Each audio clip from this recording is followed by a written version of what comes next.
everyone thinks it's so easy to build a community, and it's not. There's so many more layers to it. So what were some of the early lessons that you had to learn the hard way? Deb, how long is this show?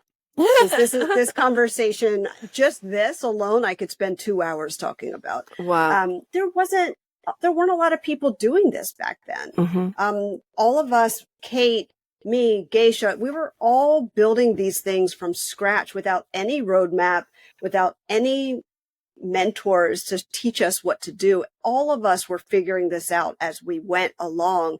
Now there's some best practices. Now there's some lessons learned. But back then it was just throwing spaghetti at the wall and seeing what would stick.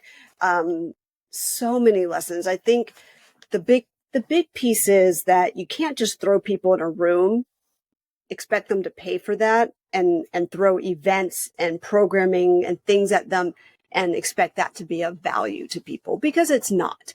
It's about the connections and about creating a structure where people can help one another to help themselves. And that is really hard to do. I think a big lesson that I wish I'd learned much earlier was keeping that market product fit shorter, that time period shorter. I think I tested and tried a lot of things for too long. And that constant feedback loop was really draining on me.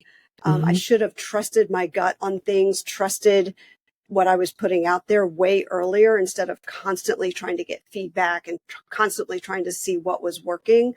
I think the other lesson I learned, I think you know this already because of the way your business model worked, but it took me a really long time to understand how much people valued being with me, because I never thought it was never about me. I'm not a coach.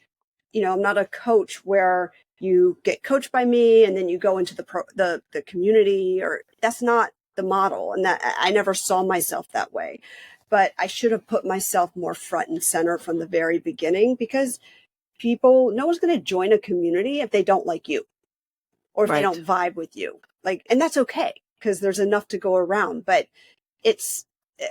I kind of hid behind the brand for way too long.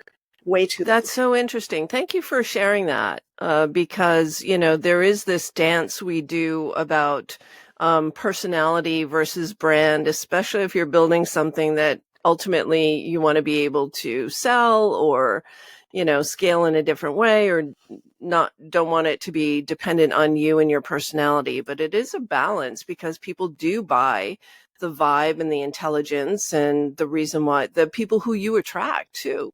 Yeah, people who I attract. And I actually think that's a really good thing, because then, the community mirrors your values, and it just makes for a very easy, wonderful business and everyday life. We have lovely, wonderful members, because they're a reflection of the values that I set forth. So that's why I feel that way.